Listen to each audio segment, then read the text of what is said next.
আচ্ছা, কেউ একজন নামাজ পড়ে না কেন? আমি তোমার সম্পর্কে বলছি না, আমার প্রিয় ছেলে বা প্রিয় মেয়ে। শুধু প্রশ্নটি নিয়ে চিন্তা করো যে মানুষ কেন নামাজ পড়ে না।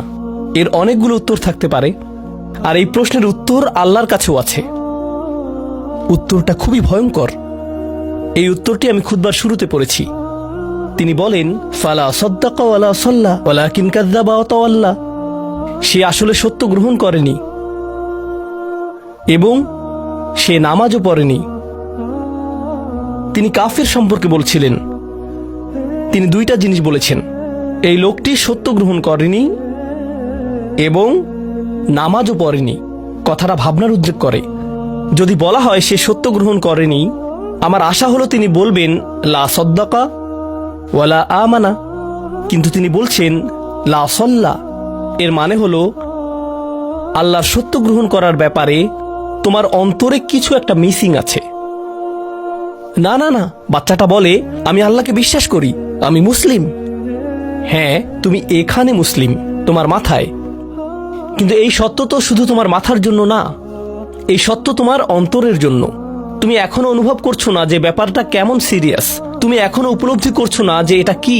মাঝে মাঝে কোনো বিষয় তুমি জানো হয়তো, কিন্তু এই নিয়ে চিন্তা করা থেকে পালিয়ে বেড়াও। এটা সত্য, তুমি জানো বিষয়টা কিন্তু চিন্তা করতে চাও না। আর তাই এটা যেহেতু মিসিং, ঠিক এই কারণে আমি সহজেই নামাজের কথা ভুলে যাই কখনো কখনো, এবং তুমিও ভুলে যাও কখনো কখনো। এমনটা ঘটে কারণ আমাদের অন্তর কিছুটা বিভ্রান্ত হয়ে পড়ে। দিনের এই সত্যতা, আল্লাহকে সেই সত্যটা, সেই অকাট্য সত্যটা আমাদের মস্তিষ্কের পেছনের কোনো একটা সেলফে গিয়ে পড়ে থাকে। আমরা অন্য কিছুতে ব্যস্ত হয়ে পড়ি এবং এই নিয়ে আর চিন্তা করি না। আল্লাহ এটাই বলেছেন। সুতরাং তোমার নামাজ পড়া আল্লাহর প্রয়োজন নেই।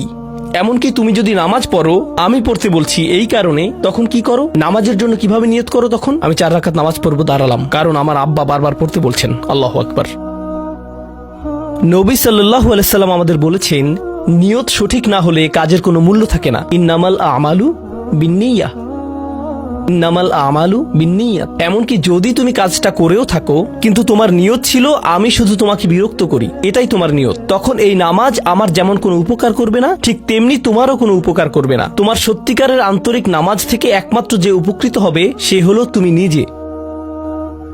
এখন এটাই সেই প্রশ্নের উত্তর যে কেন একজন মানুষ নামাজ পড়ে না। আরো 2টা কথা তোমার সম্পর্কে বলতে চাই। তার মাঝে একটা হলো নামাজ পড়ার উদ্দেশ্য কি, কোন কারণে পড়ব।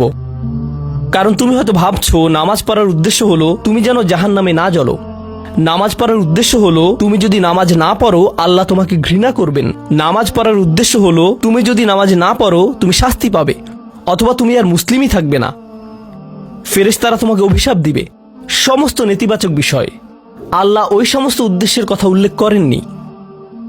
নেতিবাচক কিছু থেকে মুক্তি পাওয়া নামাজের মূল উদ্দেশ্য নয়। নামাজের মূল উদ্দেশ্য হলো ইতিবাচক কিছুর দিকে ছুটে চলা, এটাই নামাজের উদ্দেশ্য। এমন 2 ছাত্রের মধ্যে পার্থক্য জানো? একজন লেখাপড়া করে যেন সে ফেল না করে, আর অন্যজন লেখাপড়া করে কারণ সে ওই সাবজেক্টটা পড়তে ভালোবাসে। একজন ছাত্র পড়ালেখা করছে পজিটিভ কিছুর জন্য, আর অন্যজন পড়ালেখা করছে কারণ সে এমন কিছু থেকে বাঁচতে চাচ্ছে যা নেগেটিভ।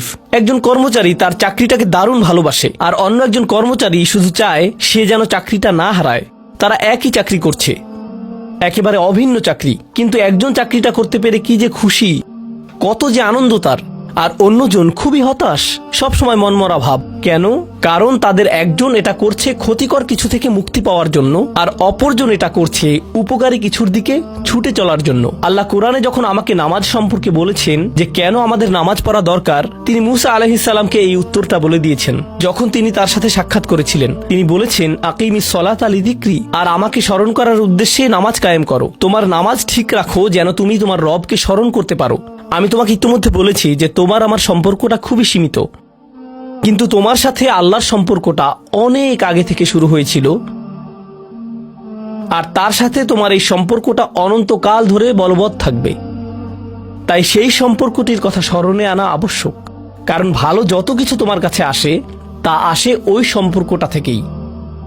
সামান্য কিছু ভালো জিনিস তোমার বাবার কাছ থেকে আসে, কিছু কিছু ভালো জিনিস, কিন্তু সকল ভালো জিনিস যা তোমার কাছে আসে তা আসে একমাত্র ওই সম্পর্কটির কারণে, যদি তুমি চাও সকল উপকারী জিনিস তোমার জীবনে অবস্থান করুক, তখন তোমাকে অবশ্যই তার কথা স্মরণ করতে হবে, যার নিকট থেকে সকল কল্যাণের আগমন ঘটে, যার নিকট থেকে সকল নিয়ামতের আগমন ঘটে, সকল রিজিকের আগমন ঘটে, সকল হেদায়েতের আগমন ঘটে।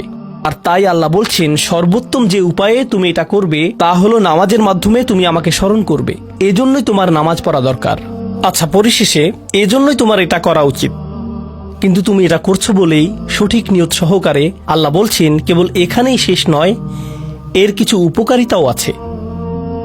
কিছু ভালো জিনিস তোমার পথে আসবে যখন তুমি সত্যি সত্যি আল্লাহকে স্মরণ করবে। যখন তুমি আল্লাহকে স্মরণ করবে যেভাবে তিনি চান সেভাবে, আর যে উপায়ে তিনি চান তা হলো এই নামাজগুলোর মাধ্যমে। তুমি যদি এটা করতে পারো, আল্লাহ বলছেন, ইন্না সলাতা তানহা আনিল ফাহশা ওয়াল মুনকার। এমনকি এই আয়াতেও ওয়ালা যিকরুল্লাহি আকবার, তিনি বলছেন নামাজের মধ্যে এই উপকারটি আছে যে এটা তোমাকে অশ্লীলতায় পড়ে যাওয়া থেকে রক্ষা করবে। কারণ অশ্লীলতা তোমার চারপাশে বিরাজমান, আর আমি প্রিয় পুত্র তোমাকে এটার সম্মুখীন হওয়া থেকে রক্ষা করতে পারবো না।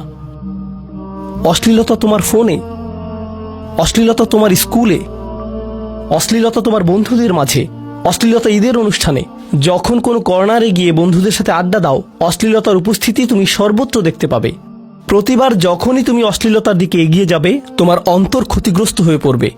আর আল্লাহ বলছেন, যদি তুমি এই নামাজগুলো আদায়ে যত্নবান হও, এগুলো তোমাকে অশ্লীলতার করাল গ্রাস থেকে রক্ষা করবে। একবার যদি তুমি অশ্লীলতায় ডুবে যাও, তখন তুমি হয়ে পড়বে যেমন তুমি যদি দূষিত বাতাসে নিঃশ্বাস নাও, প্রথম প্রথম তোমার কাশি আসবে, কিন্তু যদি এতে বেশিক্ষণ অবস্থান করো, একসময় এতে তুমি অভ্যস্ত হয়ে পড়বে। অশ্লীলতাও ঠিক এরকম। এতে আকণ্ঠ নিমজ্জিত থাকলে একসময় এটাকে আর বড় অপরাধ বলে মনে হবে না। নিজেকে এর থেকে রক্ষা করার কোনো গরজ অনুভব করবে না আর, কারণ তোমার প্রতিরোধ ব্যবস্থা দূষিত হয়ে গেছে। এরপর তুমি এমনকি আরো বিষাক্ত আচরণের জন্য প্রস্তুত হয়ে যাবে, এমনকি আরো জঘন্য বিষয় ওয়াল মুনকার, এমনকি আরো ঘৃণ্য কাজও তোমার দ্বারা সম্পন্ন হয়ে যেতে পারে। অধপতনের অতল গহ্বরে হারিয়ে যাওয়া থেকে এই নামাজগুলো তোমাকে রক্ষা করবে। এই জন্যই তোমার নামাজ পড়া দরকার। এই সমস্ত কারণেই তোমার নামাজ পড়া প্রয়োজন। আমি বলেছি এই জন্য না। এই সমগ্র ভ্রমণের শেষে সিদ্ধান্তটা সম্পূর্ণরূপে তোমার।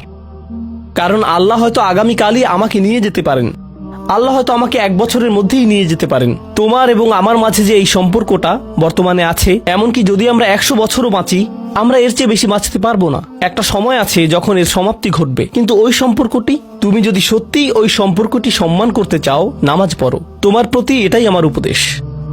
এখন আমি পিতামাতার উদ্দেশ্যে কথা বলবো। এটা হবে ছোট্ট একটা রিমাইন্ডার আমার জন্য এবং আমাদের সবার জন্য, আমাদের পিতামাতাদের জন্য। সন্তানাদি আল্লাহ প্রদত্ত একটা নিয়ামত। তাদেরকে এজন্য দেওয়া হয়নি যেন আমরা তাদের নিয়ন্ত্রণ করতে পারি। যত বেশি আমরা তাদেরকে নিয়ন্ত্রণ করতে চাইব, তত বেশি হতাশ হব সকল অবস্থাতেই।